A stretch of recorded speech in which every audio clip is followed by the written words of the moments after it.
like there was literally no hope. So I looked out at my situation. Here I am, a missionary deconstructing. I think God, at this point in time, I think God is a sadistic fuck, right? And I'm like crippling under postpartum depression. I'm isolated. I'm dealing with screaming level, like Guantanamo Bay level screaming. and I don't have the support I need. Whoa. And now the logistics of living in a foreign country and being unable to meet my own needs because of the language barriers. I hate everything. And I was like literally taking a baseball bat to a tree and forking the ground with a pitchfork, like just trying to get this anger out, this frustration, because I felt so trapped. And then I realized that I could only control myself. And so I went into this season of doing tons of meditation, because it was just like, that was the only thing I could control was my next breath.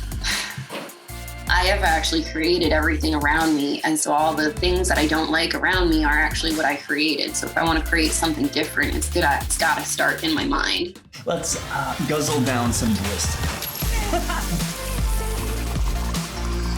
I love you. Be blessed. We're going from misery to bliss. Welcome to the Blissful Breakfast. I'm your host, Briggs. I am so excited to have Jade, my friend Jade, on the podcast today. She's going to be talking about some glorious things about her journey from living in misery, from being in just in the dumps, being in the lowest of the low, going through your dark night of the soul, and getting to bliss. Because I see Jade, I see you as someone who is ecstatic. You are a manifester of bliss. You are someone, honestly, I don't know you super duper well, even though I feel like we've been hanging out for thousands of years. But in my short occasions of seeing you and my awareness of you, you are someone who brings up the room. You bring up the energy of the room. You have this energy, this excitement, this sense of adventure. And I absolutely love that. And so right now I see you as just someone who is so full of bliss and energy, thinking and hearing your story about being absolutely miserable. It just kind of blows my mind. I can't even fathom that. And so anyway, Jade, welcome to the episode. Thank you. It's so awesome to be here. It's interesting. We know each other vaguely from our earlier sort of Christian and ministry circles. And you up and left the country.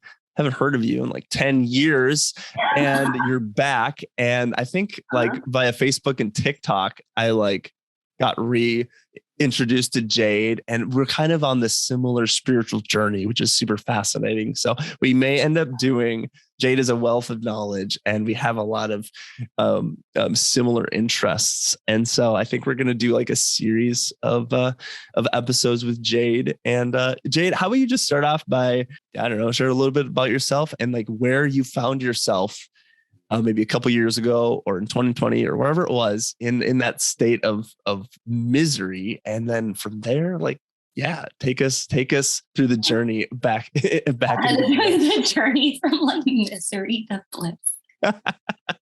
It has been freaking insane, yo.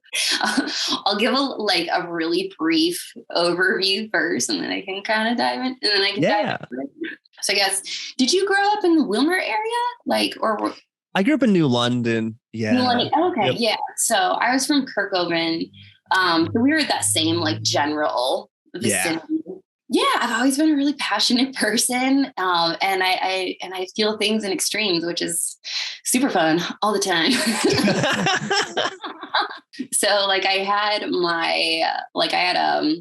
a crash in my teenage years, and then I had this little coming to Christ, and I got on my high, and that's when we met in Joppa. Mm-hmm. And was it Joppa or Yacht? I think it was Joppa. Yeah. And then I set out as a missionary back. That looks like that's not supposed to be an airplane flying. Yeah. I set out on my missionary journeys back in 2011. And it was very much a like called from God type thing. And then when I arrived there, it was like getting dropped off the side of a cliff, and the presence of God left, and it was terrifying. And that began my 8 or 9 year dark night of the soul. Oh my gosh. And so I had been so like on fire. And so I was like trying to use that and channel it into like everything that I was doing. But it was hard, a lot of times I had to go back to, my knowledge of who God was, because I just didn't feel anything. And there was a lot of grief around there, because Jesus was like my best friend, man. And like, we were close. Like I followed Jesus to fucking Thailand, and then I felt like he left me. And so, yeah, there was just kind of this gradual, I don't know if you'd call it like a losing of myself. When I look back, especially after meeting with psychics who show me my subconscious decisions, which is absolutely fascinating. I realized that like I was moving into greater states of fear. Like when I was close with God, like I was fearless. And then as I moved away from God, as I was in that dark night of the soul, it was like moving away from God. And I began moving into more fear, and thus moving away from myself. We are God, right? We move away from ourselves. There were a handful of times that I felt God during those 8 years, and they were very moving experiences.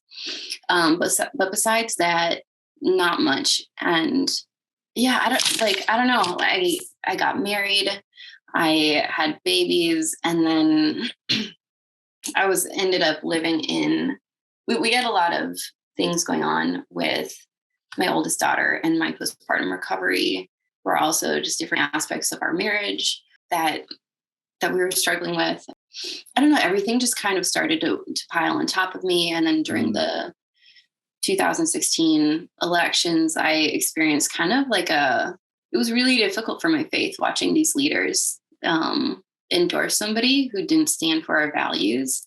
And I've moved around on the Trump thing. Like, there was a while where I'm not going to go into politics, but it's like, it's no longer a trigger point for me. Yeah, I think I know what you mean. Yeah. I've gotten lots of circles around that stuff too. Listening, let's not just, if that's a trigger point for you, like that'd be a really interesting thing for you to press into. Exactly. That's what we always default to on the Blissful Breakfast. If anything, like, so the point of this is to bliss out. And if you do get triggered by anything, that's an awesome opportunity to lean in and to grow your soul, to ask, why is that triggering me? No matter what it is, even if it's something that triggers everyone. Just, yeah. So anyway, good call on that.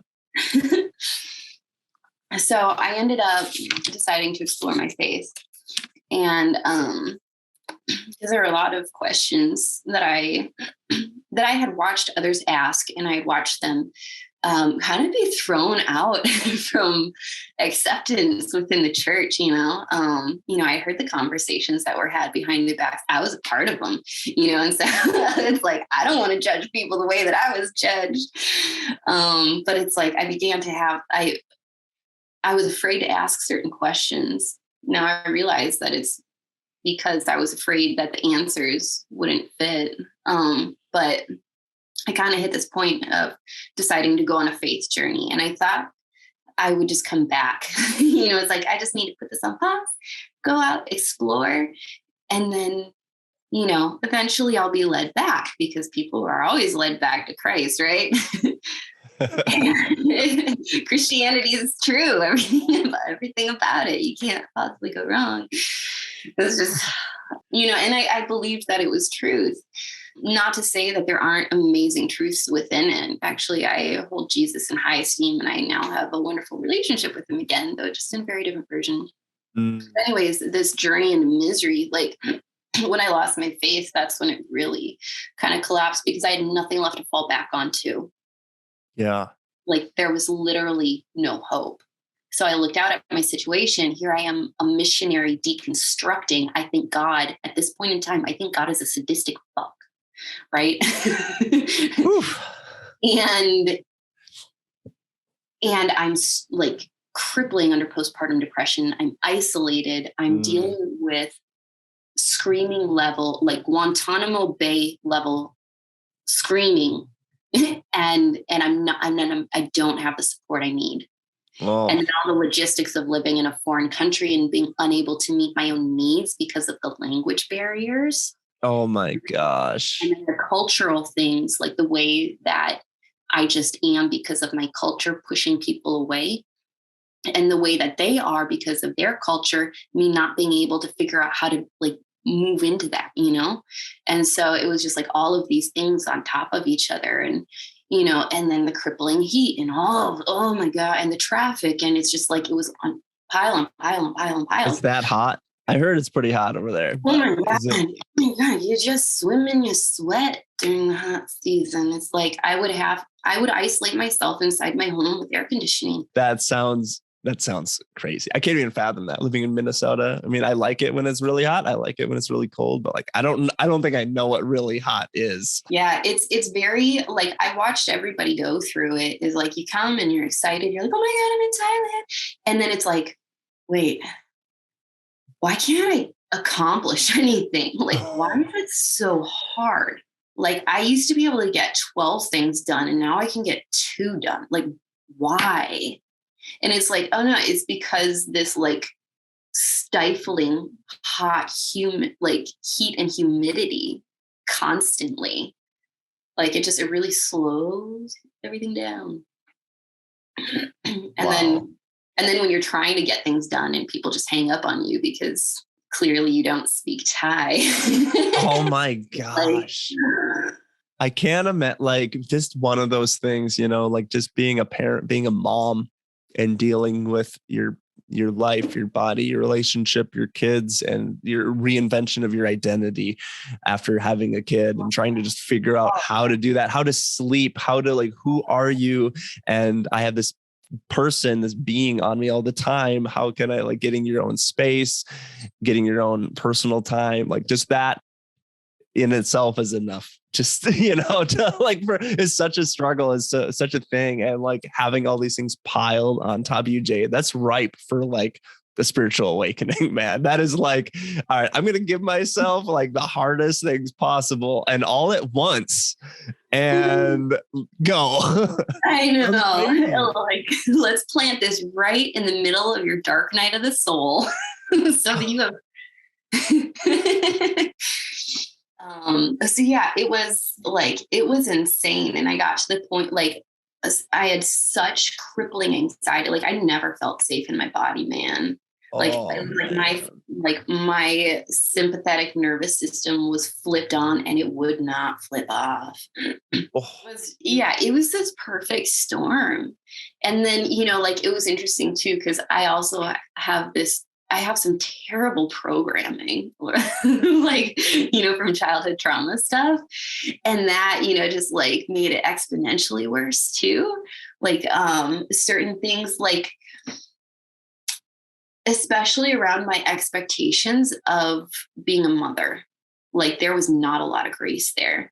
And so I just like, I hated myself because of that. I hated myself because I was like being a liar, you know, like not being a Christian anymore, but yet being a missionary. Okay, hold on. There's a couple things there. Like, so wait, what were your expectations for being a mother that you weren't upholding?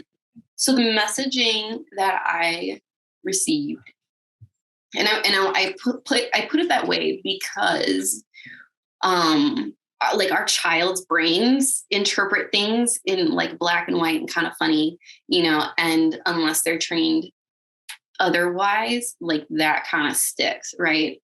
So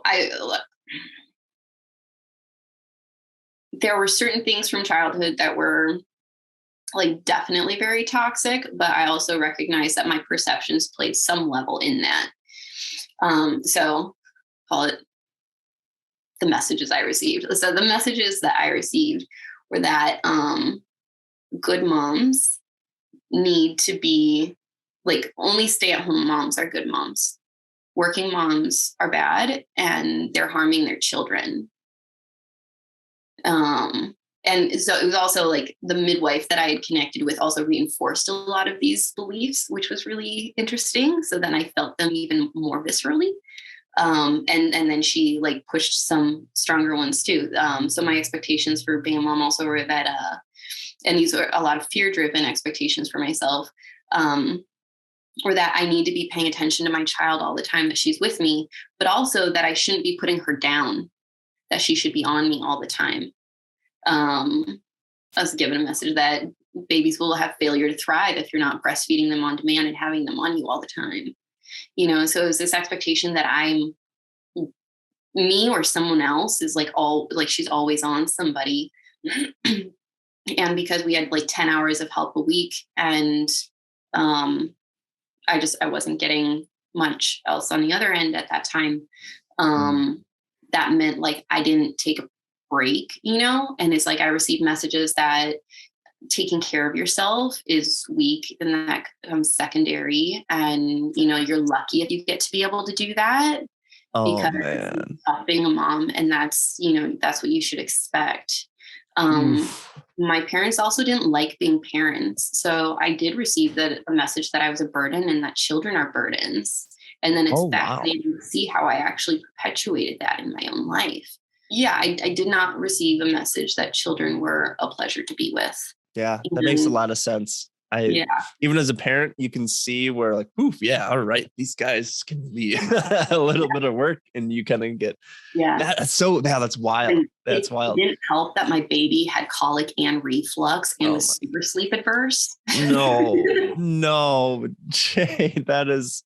Yeah. So it was just like, it was interesting because like, I really, like, I so wanted to be like a phenomenal mom, but then it was like, I didn't have the support for what was handed to me. And I had this other messaging that like, this is children, right? You know, it was like, this pain and suffering is children. Like, this is motherhood. This is having a child.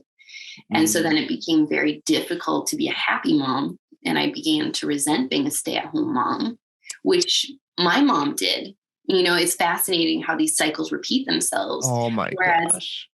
Whereas if I had programming that said, the most important thing is that you take care of yourself, then I would have been like, oh gosh, you know what? Being a stay-at-home mom is actually the hardest job in the world, and I'm not cut out for it. I'm going to go to work because work is kind of like a break. And I know I need to take care of myself so that I can take care of my child. So I'm going to go do that. And I didn't really have working opportunities there. Oh man. I didn't try. That was difficult. But, you know, it's like, if I had that messaging, I probably would have figured out something because that would have felt safe to me. I wouldn't have felt guilt. I felt guilt about doing anything else. Yeah. You know, but then I felt guilt about not loving it.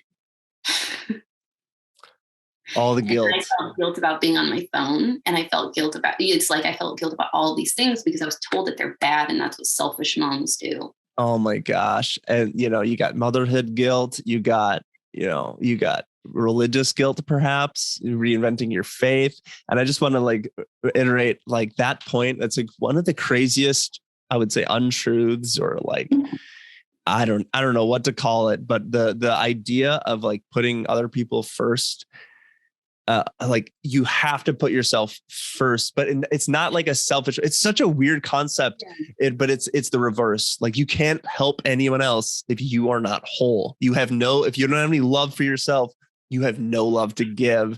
Yes. And that's it's so pervasive in our religious cultures, in our culture, to overextend. And it's very easy I've seen, you know, like mothers to overextend for children, for other people in the community and whatever it is. And like the truth is, man, once you can put on your own oxygen, once you can just love yourself, get your own time, and then you're energized to show up even better for your kids, for other people, you can serve even better. And it's like, Man, that one thing, if we can all get that one figured out a little bit more, that'll do a lot. So, okay. Absolutely. And I think this generation, we might, Oh, yeah. Because now we have this shift toward mental health. And, it's like, as I'm sharing stuff, I really I don't want to shit on my mom. Right. Yeah. I recognize that all the programming she gave me was the programming she received. Like, this is a generational thing. Yeah.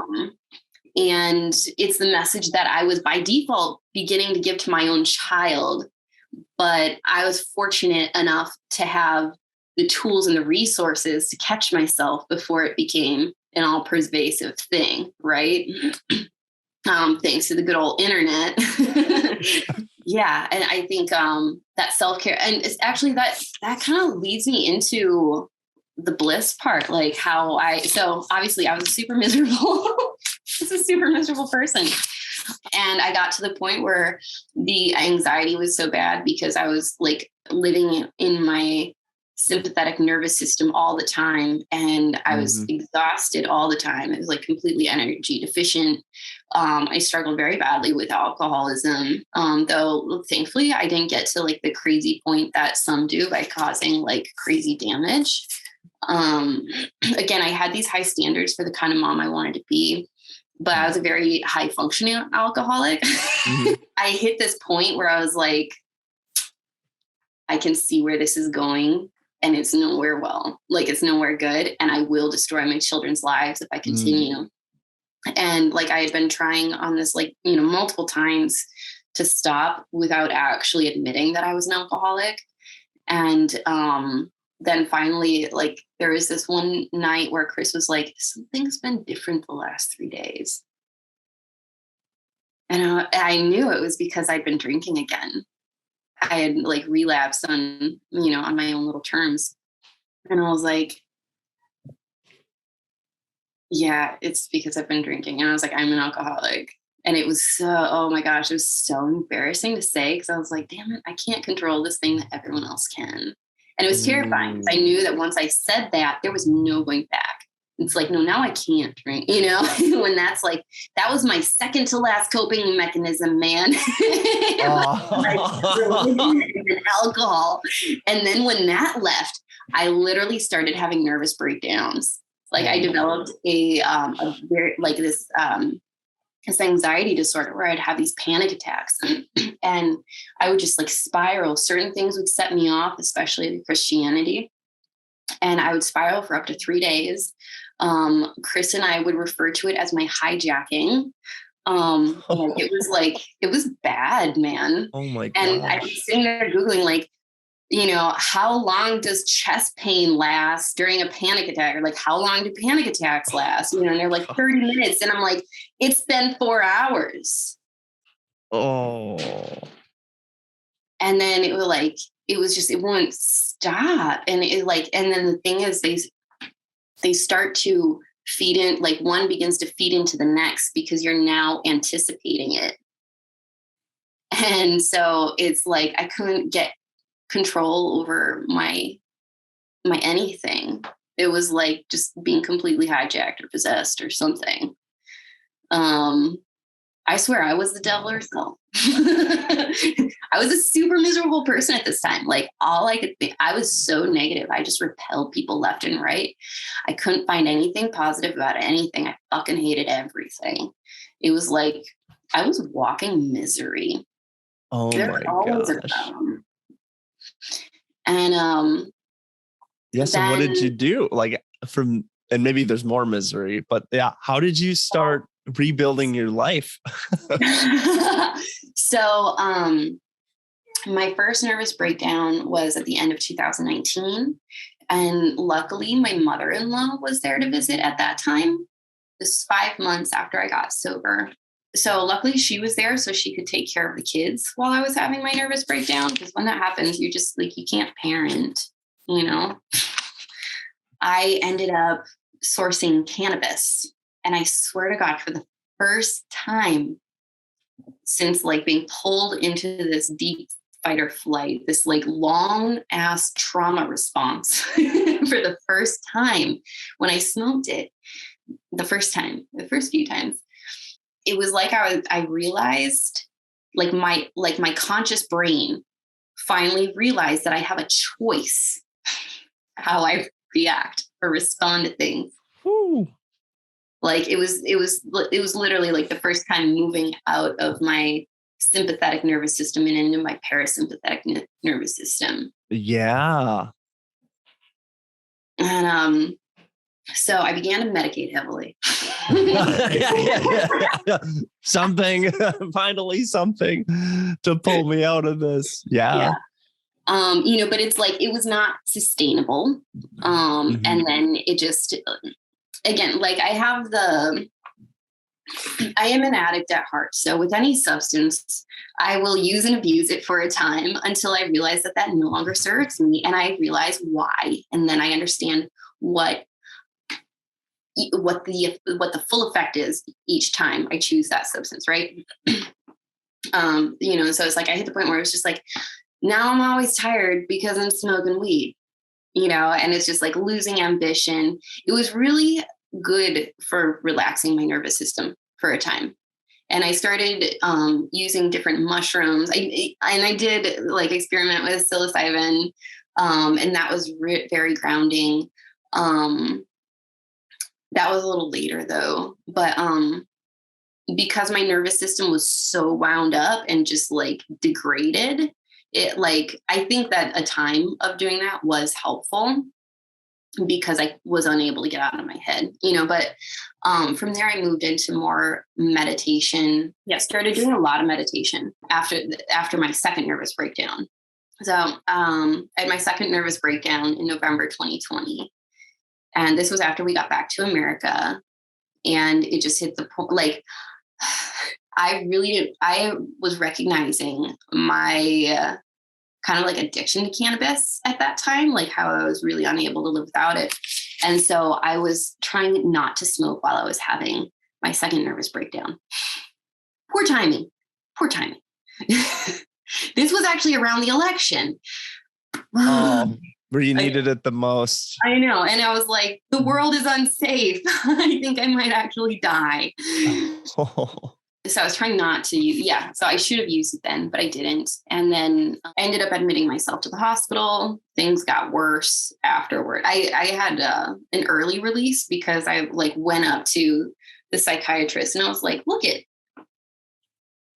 here's my list of coping mechanisms. And these are all the ones that you guys took away.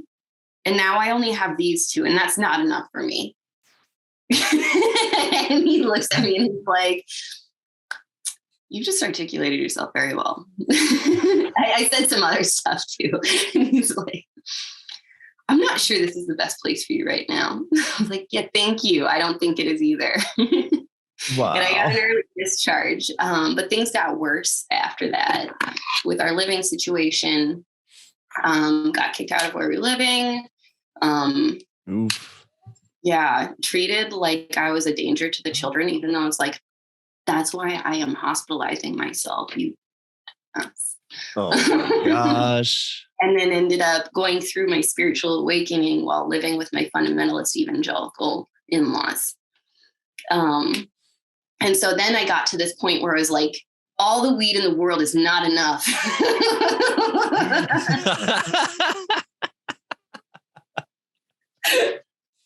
I can't live like this. I hate everything.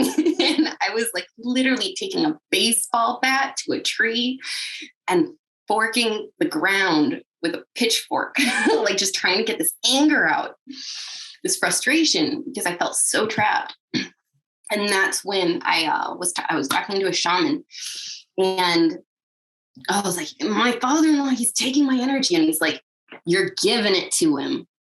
Oh. No, I'm not. And he's like, yes, you are. And he's like, what can you control? And then I realized that I could only control myself. And so I went into this season of doing tons of meditation, because it was just like, that was the only thing I could control was my next breath. Like I had to slow down to that level. And it's like, okay, this moment I am okay. And this moment, I am okay. And so I got into yoga and meditation. And from there, it's been like when I learned to get that base level of control over myself, it's like from there, it's been quite a journey, I'll put it that way. And so I kind of like, as I was thinking about, bliss for this episode and, like how I've gone from misery to bliss, it's just like, oh my gosh, there have been so many things. And it's, it's been such a journey from misery to bliss. Like it's been wild. And I've picked up so many of these tools, like big and small, because honestly, like it's kind of like you can't just choose one. You gotta have multiples going at once. And as I was reflecting on this, I was starting to write down some things, and then I realized that it kind of mirrored something that I had heard about in, I think the book was, we were talking about this earlier, I think the book was The Richest Man in Babylon. I'd have to double check that. But this thing is the four internal empires. And I realized that what I was doing in order to reach a more sustainable state of bliss, or like at the times when I am at like a steady state of bliss and joy, is when I'm taking care of these four internal empires. That was really fascinating to realize that I was kind of doing without having that specific direction ahead of time. Yeah. So the way that I kind of got from such misery to bliss is by first taking care of my internal empires. And then if I don't have that going, I can step into bliss and I can experience bliss and have tons of fun. But it's like, I know that I'm going to dip and crash within a short time, right? It's like, it takes all of this energy to get there, only to come back to where I'm at. So the four internal empires, because this book put it better than I do, is mindset, how you approach life. And so as I've been playing around with the idea of life and reality, that's kind of helped. And just a lot of different challenging the way that I view things and realizing that I have actually created everything around me. And so all the things that I don't like around me are actually what I created. So if I want to create something different, it's got to start in my mind. Because otherwise I'm going to continue to create what I know, which is what's around me. And so when you went, that guide or shaman or whoever you said, he kind of jogged your memory of like, oh no, you're putting the blame on your in-laws or whatever. It's actually you that are allowing this. Did he kind of help that spark or that understanding of, oh wait, maybe I do need to shift my mindset a little bit? At the moment, or was it kind of gradual? That moment was different. That was when he showed me where my energy was going, because I was so exhausted. But it is fascinating. You drew that parallel and it's totally correct. Because that's what I was creating, I did create that. I created it, that shitstorm.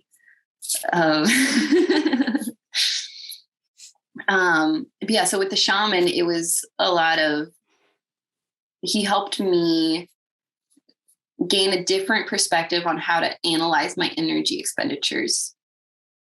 Actually, he helped me realize that I need to analyze my energy expenditures. Because whatever I'm focusing on is what I'm giving my energy to, whether good or bad. Yeah. Whether real or completely in my head, whether it's actually having to deal with the world around me, or it's just my own anger brewing and brewing and brewing, So mindset, how you approach life. And they're honestly, Tony Robbins and Mel Robbins have been really awesome. And yeah, just in getting into a better mindset. Gary Vaynerchuk too, all the people that kind of tell you to say fuck you to your fears. Yes. I love all those guys. Anyways, you need momentum. Just move. Come on.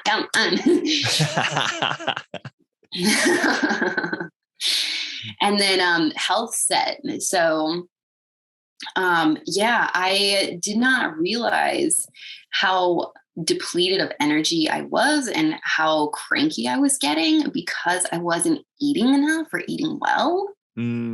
Getting into food has been huge.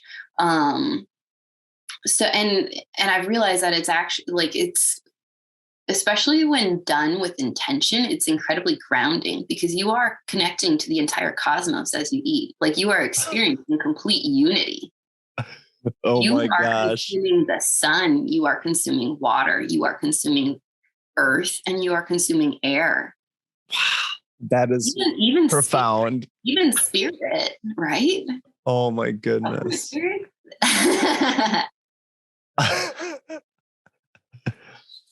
Yeah. Crazy Bliss through that. Man, dude, I'm going to reconsider every bite I take. I'm eating the universe.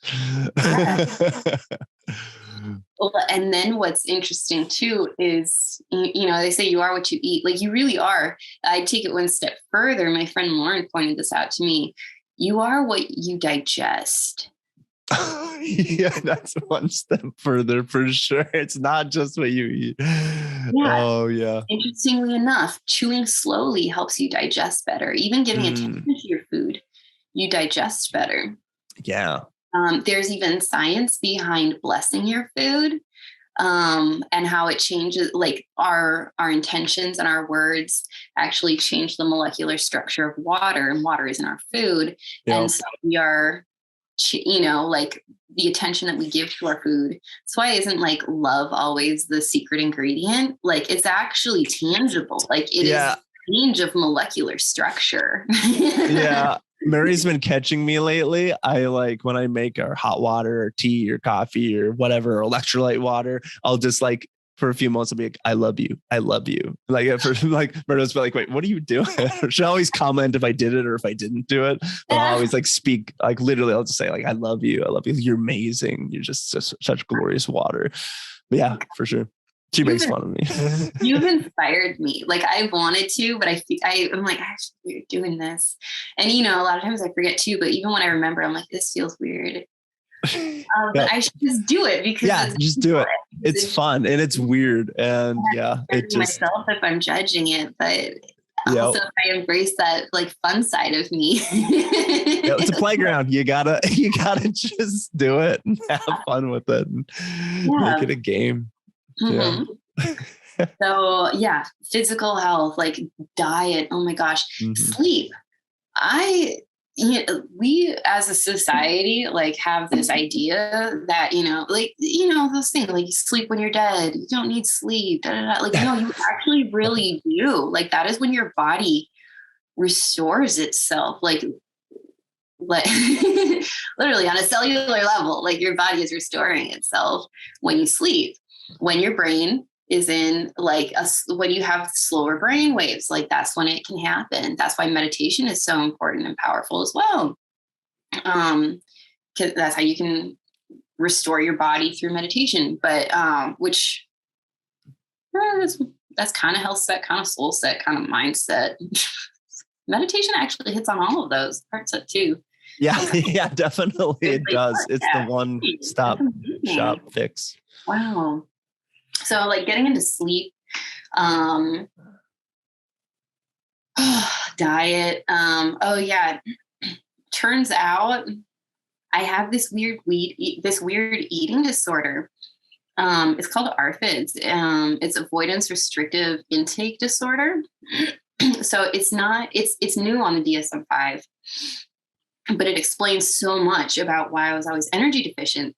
Is because I have so much food trauma. I used to get sick from food all the time. I'd end up curled up into a ball for up to an hour. It was just like food was miserable. And after getting so sick from it so often, I discovered that if you push past a certain point of hunger, you just won't be hungry anymore. Yeah. What I failed to realize was that it takes a toll in a variety of other ways. Oh, man. You know, it's like you're not giving your body enough sustenance to keep moving.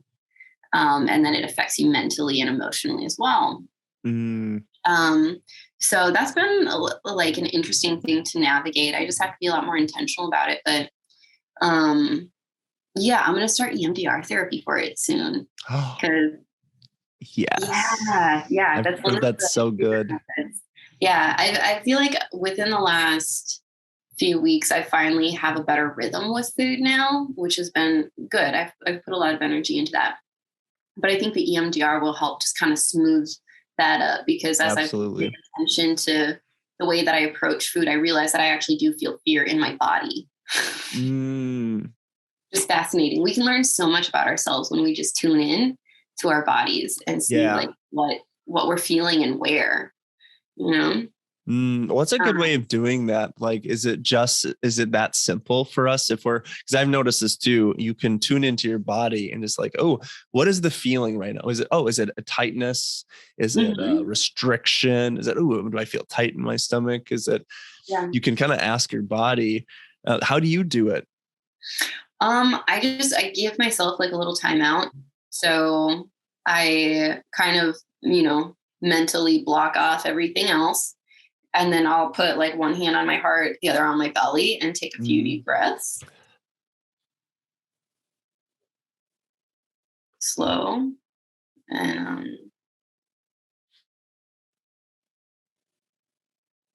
and then I just observe. I just observe the sensations within my body. And a lot of times I'll feel things around my gut or like a little higher, pain in my chest. Kind of depends on what's going on, but the body's been a great map.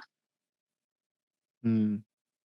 And once you like feel, let's say you feel this tightness in your stomach or something, I feel kind of this tightness or rigidity in my spine a little bit, which I normally don't ever feel, but I was feeling it today or Mhm. the other day.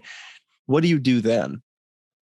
I mean, it kind of depends on what prompted me to do a self check at that Mm. time. So it might be obvious depending on what you're feeling. If you you can relate, oh my gosh, I've been really frustrated. I haven't gotten my alone time, or I'm really angry at this person, or Say I'm feeling something like a lot, like a common one is I feel something between you would say like my upper ribs, where my sacral, not sacral, so sacral.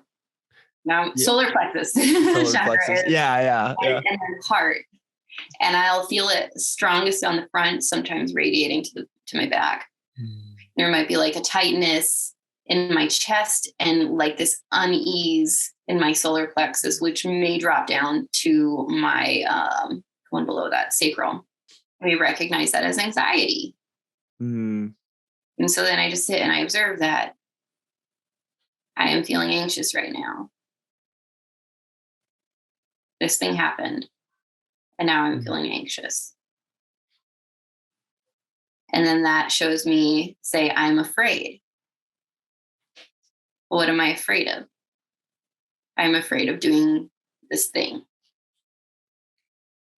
What is this thing? This is something new. Mm. This is something different. And my conscious mind knows that, Mm. okay, this might be new and different, but that doesn't mean I'm in danger. My body is having a physiological response that is telling me that I'm in danger, but I am not. I am safe. It's just that this is different and my brain is trying to protect me, but I don't need to be protected. So That's it's just kind of a beautiful. little like a check in, see what I'm feeling, observe it, and then move into like reasoning with myself. Mm. And then, I could 5, 4, 3, 2, 1 it like Mel Robbins. No, I just use that for getting up in the morning, which I don't actually really use, but I'm aware of it. Sometimes I've used it and it works. The 3, 2, 1 is just get out of bed. But like, how do you use it in that instance? Like 3, 2, 1, and then it's gone. It's, Like what? you I'm just not. choose to shift. She says to do it within the first 5 seconds of feeling like you need to do that thing. Oh, and then I, do it. Yeah. I'm Okay. a chronic overthinker. So it's like I hit this, I'm hesitant to, I'm hesitant to, I also have lots of freaking ideas. And so I know I should not 5, 4, 3, 2, 1 every single one of them. I should probably think something through.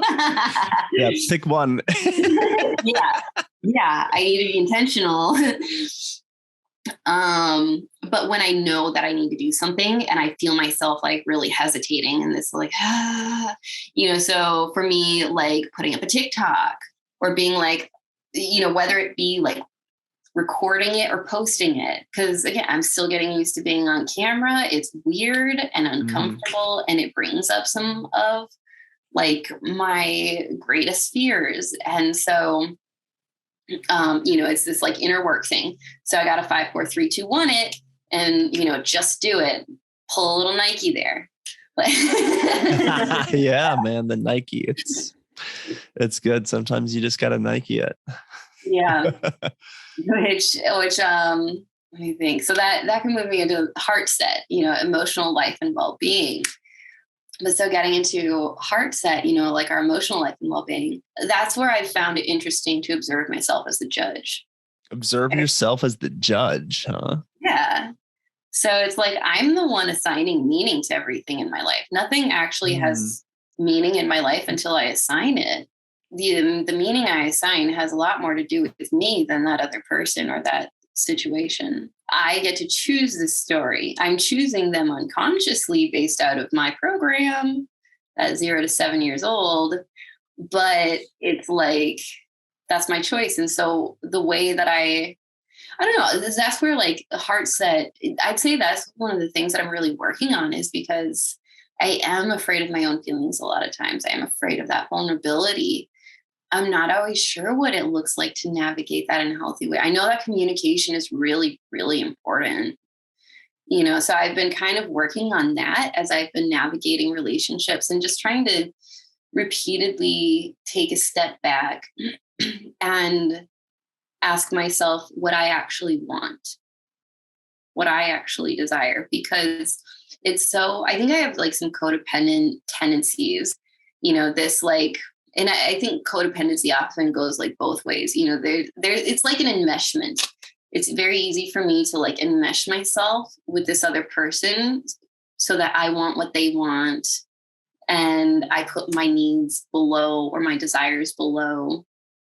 And I think that comes down to like a self-worth thing, like that's that like, yeah, like we were talking about before, it's like you put yourself in, like you put other people in front of you. It's like trying to run around and put the gas mask on everyone else except yourself. Call yourself a hero. I'm sorry, but no. When we do that, we are just being a dumbass. But like we would be far more effective if we like put the mask on ourselves, help some people put the mask on and help some, it's like you got to take care of yourself. Yeah, it's that classic airplane commercial or when you fly in an airplane, put your own oxygen on first. Absolutely. And you're just a dumbass. And I have been that dumbass. And it is still a challenge not to be because it is my instinct, right? Yeah. Yep. But it's like I have given of myself without taking care of myself until I broke down. And then I just caused more damage. I caused actual damage to the people around me. And then I realized that like, there's no level, like I have to be okay first. If I want to be a good mom, I have to take care of myself for them.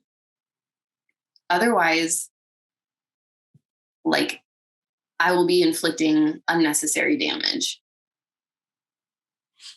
Yeah. So that's come with, like, I've realized that when I am not moving in alignment with my highest values, with my purpose, I become very frustrated and angry and a terrible version of myself. So I have to acknowledge my own desires. Like I have to acknowledge these things or I'm not going to be able to be a good mom, Yeah. So that's kind of been interesting. And, it's like the more that I learn how to give myself grace, the better it gets. And then soul set, right? Tapping into spirituality, remembering that I am more than this this meat suit. Yeah. That this meat suit is the 0.999 or 0.00001% of me that I can see with the naked eye, which observes a very small spectrum of reality. But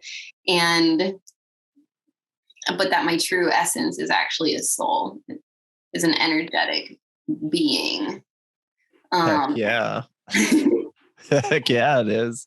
Yeah, soul set, I love the idea of that. I mean, that one I always put first. It's weird because you have to kind of do all the things and have an awareness and focus on each one. Maybe not all at the same time. You go in kind of phases, but that soul set always keeps me grounded for that, like in every moment, every day. Oh yeah. At the end of the day, it's just, this is like a temporary game. And my connection to my eternal self is like what provides that base level of bliss and that base level of like, oh, you know what? It's going to be okay. But then I do get obsessed about the physical health, about all the different stuff too. So what I'm hearing is like, Jade, you were talking about like being in absolute misery and, geez, like your story is insane. Like that is wild. That is so wild. So you're at this point of you just like can't even function basically. And you turn toward like some plant medicine. You get some cannabis to help get your parasympathetic nervous system balanced. And then like, okay, that ends up being a little bit of a crutch. You can't use that too much. That's not going to fix everything. And you get to this next point of sort of some type of awareness of where you're putting your energy. And then if I remember right, you like started meditating, and meditation got you to that next step. And then from there, it was kind of a journey of like, oh wait, there's physical health. My eating wasn't right. This wasn't right. This wasn't right. And you kind of moved through all these different things and realize there's like all these different categories that's going to lead to bliss. That's going to get you out of there. I love the order of those. I love how we find this help from somewhere else. We find some cannabis, we find something that's going to help us. I think we all need to find that like thing that is going to help us, because we all need help, and we all get to a point where we need some type of help. We need guides, we need people in our life, we need food, substances that are going to help get us, whatever medication, whatever plant thing, whatever it's a mushroom or whatever plant it is, we need to like just help, give us a little help. And then you realize like it's internal, and it's like shutting off the noise, and that meditation is going to produce like the fruit, because it's like, it's our healing is internal. It starts from within.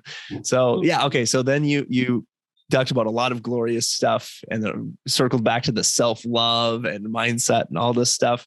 So yeah, this is such a beautiful journey. I guess we're going to wrap up pretty soon here, but what else can you share that has helped you get your energy back, reclaim yourself, get your blissed out state? What else do you have before we close up shop? So like, it's definitely such a journey to getting mindset, health set, heart set, and soul set all in balance, or at least all like working to functional points. And I love that you talk about the soul set thing first, because that really is, the energy, everything manifests as energy before it manifests in the physical. So like, yeah, that is the correct order, with the soul being first. But I think working with the body and the heart and the mind is a way to reach the soul when we come out of contact with it. Oh yeah, good point. So, yeah.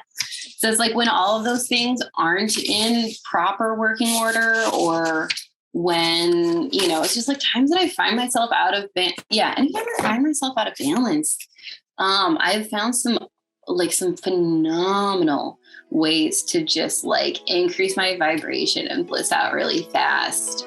So we are actually breaking Jade's episode up into 2 parts. The second part is going to be the 7 tips, the glorious 7 tips that she has that are going to like instantly get you into bliss, like quickly get you into bliss. And they're honestly really good. The next episode is going to be baller. You have to check it out. Stay tuned for the part 2 of Jade's tips. I hope you enjoyed this longer story. It was super fun, and I really hope that you connected with some level of her story. I think whether it's deconstructing our faith, whether it's being a parent or a mom, or going to a new country, or feeling stuck and at the bottom and going through a dark night of the soul, I know we can all, resonate with something. So thanks for listening to this long episode of the Jade. Let us know if you enjoy the long form, enjoy the stories, enjoy getting new people on. So follow Jade, follow her TikTok. She has a great TikTok. She puts out daily videos on a lot of the stuff we talked about, and they're super insightful, super helpful, super simple, and very quick if you are familiar with TikTok. But I'll put her TikTok in the description and her Instagram, so follow those. If you want more of Jade. Otherwise, stay tuned for the part 2 with Jade. All right. You gotta stay tuned for it. All right. 7 tips. It's really fun. We talk about a lot of cool stuff in the next one. All right. I love you. Take care. We'll see you next time.